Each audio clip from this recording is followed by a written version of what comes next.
अनाथ की जादुई साड़ी।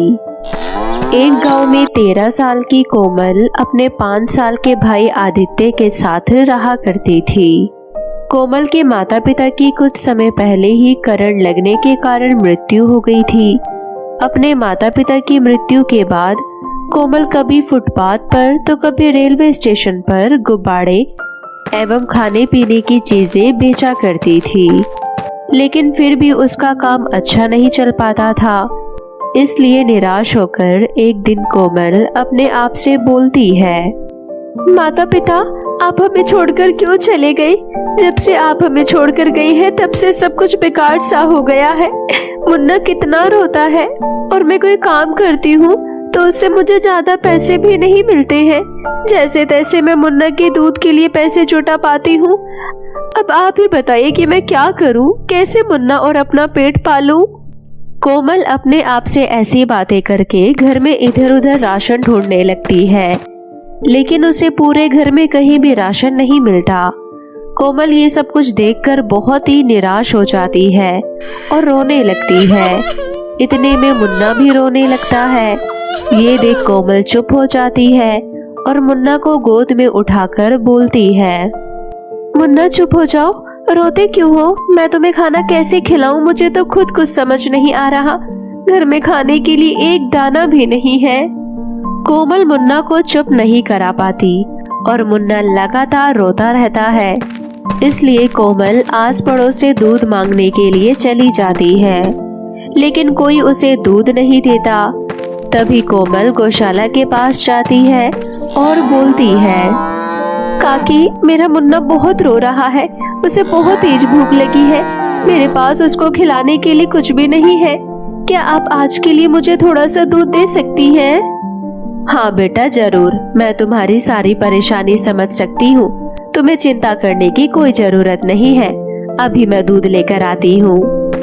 ऐसा बोलकर काकी दूध लेने के लिए चली जाती है और एक बच्चे की दूध की बोतल में दूध लेकर आती है और मुन्ना को पिलाती है।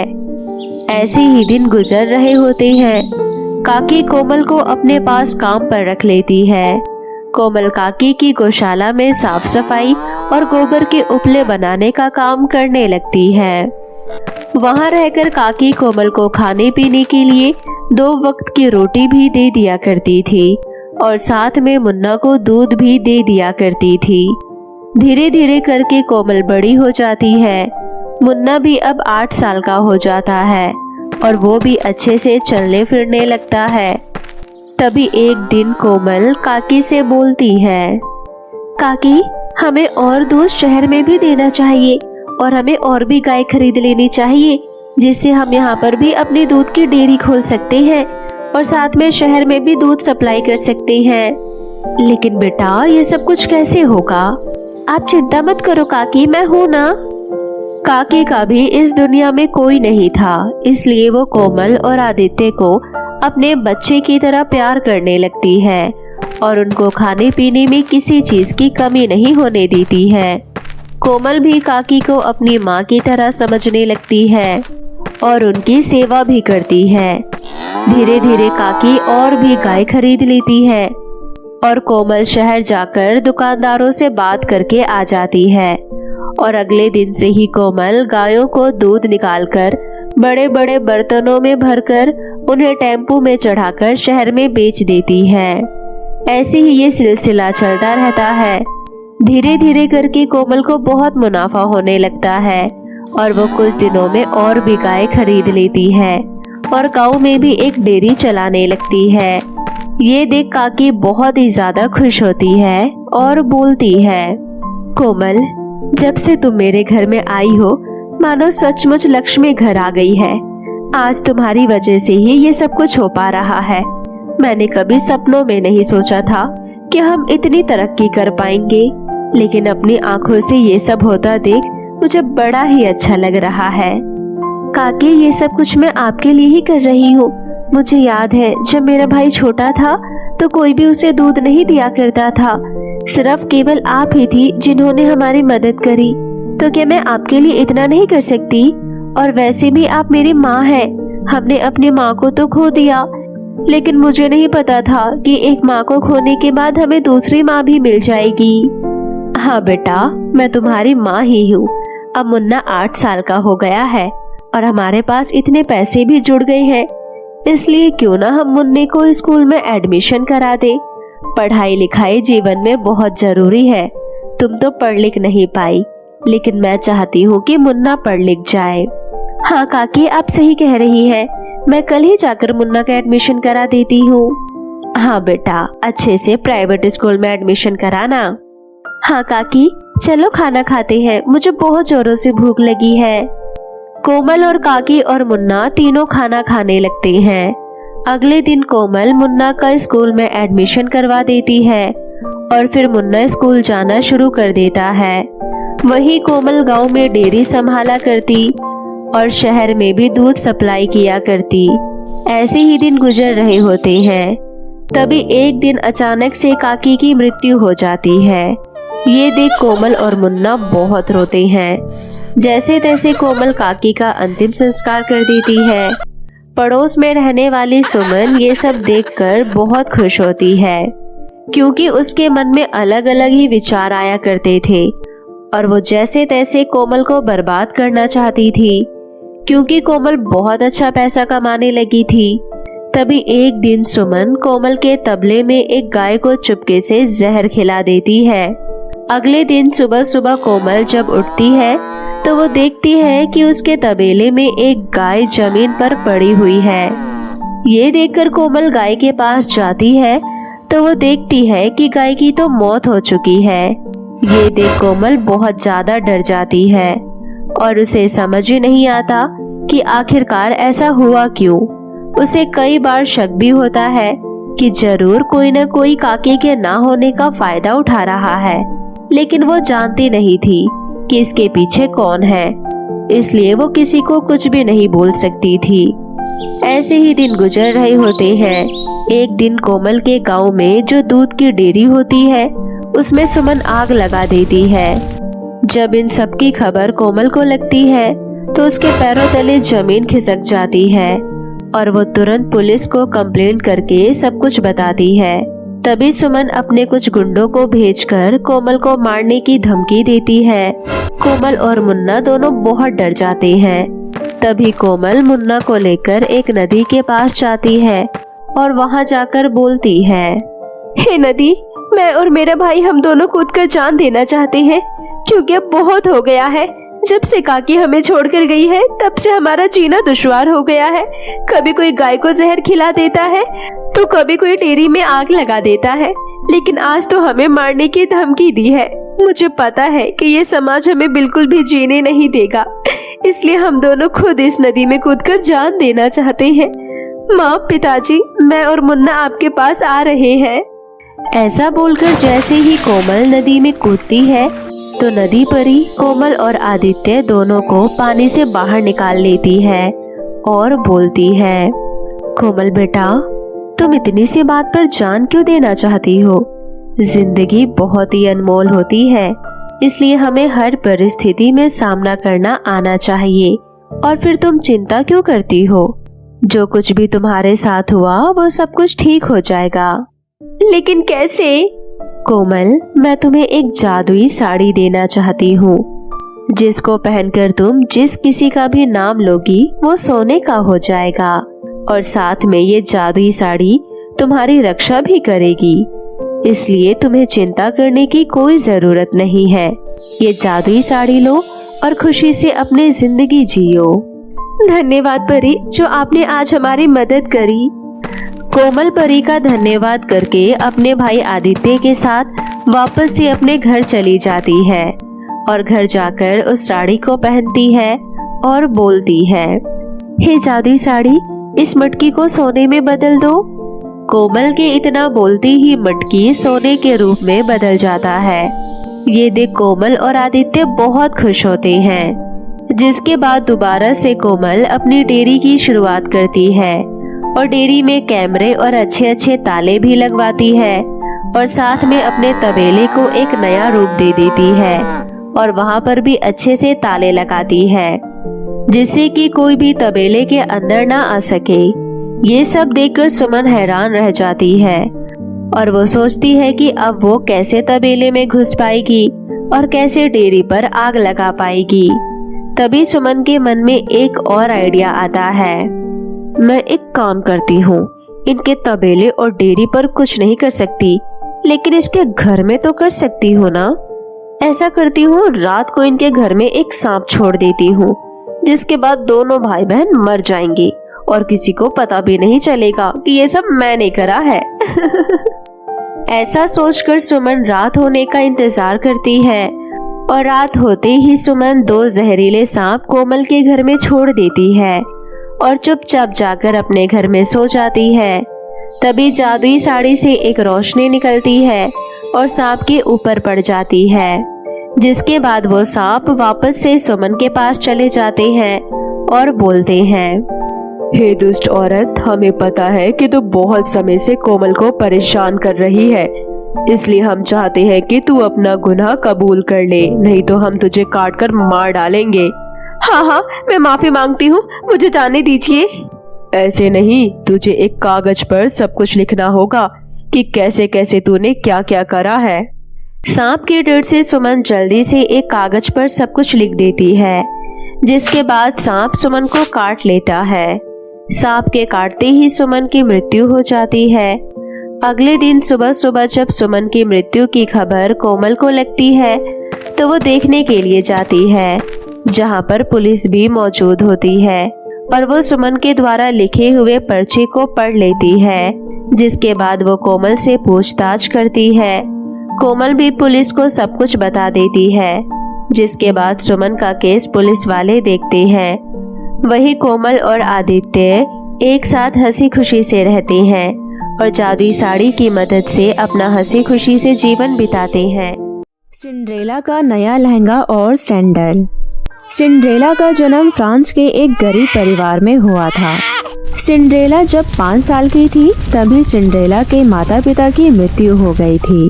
अब सिंड्रेला अपनी चाची सूफी और चचेरी बहन चारू के साथ रहती है, जो सिंड्रेला को बिल्कुल प्यार नहीं करती थी।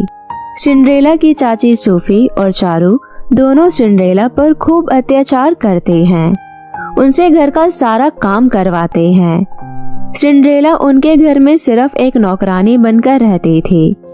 ऐसे ही दिन बीत रहे थे। एक दिन फ्रांस के राजा अनालिस ने पूरे राज्य में घोषणा करवाया, सुनो सुनो सुनो, इस राज्य के सभी लोग ध्यान से सुनो। हमारे राजा अनालिस के लिए कुशल और सुंदर राजकुमारी की तलाश है, जिसके लिए महल में कल रात एक सभा का आयोजन किया जा रहा है। उस सभा में जो लड़की हमारे राजकुमार को पसंद आएगी वही बनेगी फ्रांस की महारानी। इस राज्य के सभी युवा लड़कियों को आमंत्रित किया जाता है, सभी लड़कियां जरूर आए। घोषणा मिलते ही पूरे राज्य में खुशी छा जाती है। सभी लड़कियां खुद को उस सभा में ज्यादा से ज्यादा सुंदर दिखाने की तैयारी में लग जाती है। माँ, मैं सभा में क्या पहनूं? तू चिंता मत कर, मैं तेरे लिए आज ही मीना बाजार से 50,000 वाला लहंगा दिला दूंगी। सभा में तो तू ही सबसे सुंदर दिखेगी, देखना राजकुमार तुझे ही पसंद करेगा। सच माँ? हाँ मेरी बेटी, तुझसे सुंदर भला कोई है क्या इस पूरे शहर में? चल अब जल्दी से अपने चेहरे पर ये उपटन लगा ले, जिससे ये चांद सा चेहरा और निखर जाए। मैं तेरे लिए लहंगा लेकर आती हूँ। तभी सिंड्रेला भी उनकी बात सुन लेती है। चाची, बाजार जा रहे हो तो मेरे लिए भी कोई सस्ती सी फ्रॉक ले लीजिएगा। मेरे सारे कपड़े फट गए हैं, मैं सभा में क्या पहन कर जाऊंगी? ये सुनकर चारू जोर जोर से हंसने लगती है। अरे बेवकूफ, राजकुमार को अपने लिए राजकुमारी चाहिए, नौकरानी नहीं, समझी? बड़ी आई सभा में जाने वाली, तेरा वहाँ कोई काम नहीं है। राजकुमार तो तुम जैसी को अपनी काम वाली भी न रखे। पर सभा में तो सभी युवा लड़कियों को बुलाया गया है ना। बहुत जुबान चलने लग गई है तेरी, लगता है तेरे अकल ठिकाने लगाने ही पड़ेंगे। अरे करमजली, जन्म लेते ही तो सबको खा गई, अब क्या सभा में जाकर राजकुमार की जिंदगी खराब करनी है? तो जैसी मनहूस के परछाई से भी लोगों को दूर रहना चाहिए। तूने आज के बाद इस घर से बाहर कदम भी रखे तो मुझसे बुरा कोई नहीं होगा, समझी? चाची और चारू से इतना सब कुछ सुनने के बाद सिंड्रेला रोते रोते घर के कामों में लग जाती है। ऐसे ही 2 दिन भी बीत जाते हैं। चारू आज सुबह से ही बहुत खुश थी क्योंकि आज रात को उसे सभा में जाना था। चारू लहंगा पहनकर आती है। मैं कैसी लग रही हूँ माँ? मेरी बेटी तो बिल्कुल राजकुमारी लग रही है, किसी की नजर ना लगे मेरी बेटी को। वो सब तो ठीक है माँ, पर मैं अपने हेयर स्टाइल कैसे करूँ? मुझे समझ नहीं आ रहा है। बुरा ना मानो तो चारू, तुम्हारे हेयर स्टाइल मैं बना दूँ? मुझे बहुत अच्छे अच्छे हेयर स्टाइल बनाने आते हैं। हाँ क्यों नहीं, बट सबसे अलग होना चाहिए मेरा हेयर स्टाइल। ठीक है चारू। सिंड्रेला चारू के बाल बनाते बनाते एक बार फिर अपनी चाची से बोलती है, चाची प्लीज मुझे भी सभा में ले चलिए ना। मैं घर में अकेले क्या करूँगी? मुझे अकेले घर में बहुत डर लगता है। मैं बस दूर से ही आप सबको देखूंगी। प्लीज चाची। बड़ी ढीठ है, तुझे जब मैंने एक बार मना कर दिया तो तुझे समझ में नहीं आ रहा? रुक, तेरा सभा में जाने का भूत अभी उतारती हूँ, चल मेरे साथ। और फिर इस तरह चाची सिंड्रेला को घसीटते हुए एक अंधेरे कमरे में ले जाकर बंद कर देती है। अब चढ़ यहीं पे, चल बेटी, सभा के लिए देर हो रही है। और फिर दोनों माँ बेटी सभा के लिए निकल जाती है और इधर सिंड्रेला अकेले कमरे में अपने माँ बाबा को याद कर खूब रोती है। माँ, मुझे अंधेरे से बहुत डर लगता है माँ। माँ, पिताजी, आप मुझे इतनी जल्दी छोड़कर क्यों चले गए? क्या मैं आप लोगों को पसंद नहीं थी? क्या मैं इतनी बुरी हूँ? मुझे कोई प्यार नहीं करता। चाची तो ऐसा करती है जैसे मैं उनकी बहुत बड़ी दुश्मन हूँ। आखिर क्यों माँ? क्यों मेरे साथ इतना बुरा हो रहा है? मेरी क्या गलती है? तभी वहाँ एक तेज प्रकाश होता है और एक बहुत ही सुंदर परी वहाँ आती है। उठो सिंड्रेला, रो नहीं। मुझे तुम्हारी माँ ने एक संदेशा देकर मुझे यहाँ भेजा है। तुम इस दुनिया की सबसे खुश नसीब लड़की हो और तुम्हारी जिंदगी में बहुत सारी खुशियाँ आने वाली है। मेरे साथ आओ। और फिर इस तरह परी सिंड्रेला को अपने साथ बाहर लेकर आती है और अपनी जादुई सितारा छड़ी से सिंड्रेला के ऊपर कुछ जादू करती है। जादू करते ही सिंड्रेला नौकरानी से बहुत ही खूबसूरत राजकुमारी में बदल जाती है। सिंड्रेला, अब तुम उस सभा में जाने के लिए बिल्कुल तैयार हो। चलो, अब मैं तुम्हें सभा तक छोड़ दूं। अब तुम सभा में जाओ, तुम्हारे साथ सब अच्छा होगा। लेकिन याद रहे, 12 बजे से पहले तुम वापस आ जाना, वरना तुम फिर से पहले जैसी हो जाओगी। इतना बोलकर परी वहाँ से चली जाती है और सिंड्रेला सभा के अंदर जाती है। सिंड्रेला जैसे ही महल में पहुँचती है, सबकी नजर सिंड्रेला की तरफ ही होती है। अरे, इतनी सुंदर लड़की कौन है?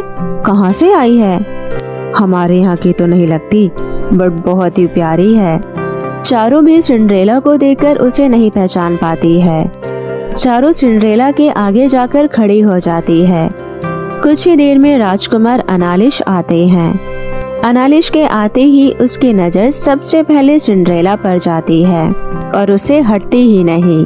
राजकुमार को सिंड्रेला एक ही नजर में इतनी पसंद आती है कि वो उसे ही अपनी राजकुमारी के रूप में पसंद कर लेते हैं। राजकुमार सिंड्रेला की तरफ ही बढ़ रहे थे, लेकिन चारू को लगता है कि राजकुमार उसके तरफ आ रहे हैं। देखा माँ, राजकुमार को मैं ही पसंद आई हूँ, वो मेरी तरफ ही आ रहे हैं। तभी राजकुमार सिंड्रेला से कहते हैं, प्रिया, क्या आप हमारे साथ डांस करोगी? सिंड्रेला खुशी से हाँ कर देती है और राजकुमार के साथ डांस करने लगती है। काफी देर डांस करने के बाद सिंड्रेला की नजर घड़ी के कांटों पर जाती है। हे भगवान, 12 बजने वाले हैं, मुझे जल्दी यहाँ से निकलना होगा।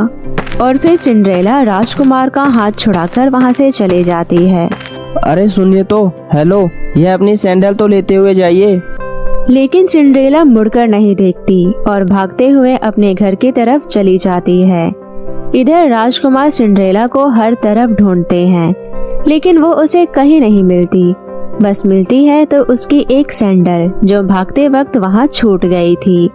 राजकुमार सभा में उपस्थित सभी लड़कियों को वो सैंडल ट्राई करवाते हैं, पर वो किसी के पैरों में फिट नहीं आता। अगले दिन राजकुमार सिंड्रेला के यादों में ही खोया हुआ था। वो उसे भूल ही नहीं पा रहे थे। बार बार उसके दिमाग में सिंड्रेला ही आ रही थी। मंत्री, मुझे किसी भी हाल में इस सैंडल वाली लड़की चाहिए। मैं शादी करूंगा तो सिर्फ इसी सैंडल वाली लड़की से। राजकुमार, रात से हम हर जगह इस सैंडल वाली लड़की को ढूंढने की कोशिश कर रहे हैं, पर वह हमें कहीं नहीं मिली। वह सब मुझे नहीं पता।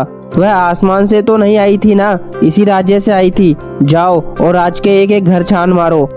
मुझे हर हालत में वही लड़की चाहिए। जो हुकुम महाराज। और फिर मंत्री कुछ सिपाही के साथ पूरे राज्य के एक एक घर में जाकर उस लड़की का पता लगाने की कोशिश करते हैं, लेकिन वो लड़की उन्हें नहीं मिलती। अंत में वो सूफी के घर आते हैं और वो सैंडल चारों को ट्राई करने देते हैं। ये मेरी ही सैंडल तो है, देखो मेरे पैरों में आ गई। क्या बकवास है, सैंडल तुम्हारे पैरों से बड़ा है। मुझसे झूठ बोलने पर इसकी सजा भी हो सकती है, इस बात का ध्यान रहे। माफ करना, ये मेरा नहीं है। मंत्री निराश से चारू के घर से जा ही रहे थे कि तभी उसकी नजर घर में काम कर रही सिंड्रेला पर जाती है। कृपया आप इस सैंडल को पहनकर दिखा सकती हैं? आप भी मंत्री जी क्या मजाक कर रहे हैं? उस नौकरानी को इतनी महंगे सैंडल पहनना तो दूर, उसने इसे सपने में भी देखा तक नहीं होगा। वो उसका हो ही नहीं सकता। जितना कहा जाए उतना ही बोला कीजिए। राजा का हुक्म है, सभी लड़कियों को सैंडल पहनाकर देखा जाए। आप प्लीज पहनिए इसे। सैंडल पहनते ही सिंड्रेला के पैरों में वो सैंडल बिल्कुल फिट आता है। ये देखकर सभी हैरान रह जाते हैं। तो वह आप ही हैं जो रात में महल आई थी। चलिए हमारे साथ। और फिर मंत्री सिंड्रेला को बहुत ही इज्जत के साथ महल ले जाते हैं। अच्छा, तो आपका नाम सिंड्रेला है? सिंड्रेला, मैं आपको अपने राज्य और दिल की रानी बनाना चाहता हूँ। क्या तुम मुझसे विवाह करोगी? सिंड्रेला खुशी खुशी हाँ कर देती है और फिर सिंड्रेला और राजकुमार की बड़ी ही धूमधाम से शादी हो जाती है और फिर दोनों खुशी खुशी महल में रहने लगती है। तो मेरे प्यारे दोस्तों, कैसी लगी आपको मेरी ये कहानी? मुझे कमेंट करके जरूर बताएं और इसे अपने दोस्तों के साथ भी शेयर करें। और हाँ दोस्तों, अगर आपने अब तक मेरे चैनल को सब्सक्राइब नहीं किया है तो जल्दी से नीचे लाल बटन दबाकर अभी कर ले। तो मिलती हूँ आपसे फिर किसी नई कहानी के साथ। तब तक के लिए आप अपना ध्यान रखें। बाय बाय दोस्तों।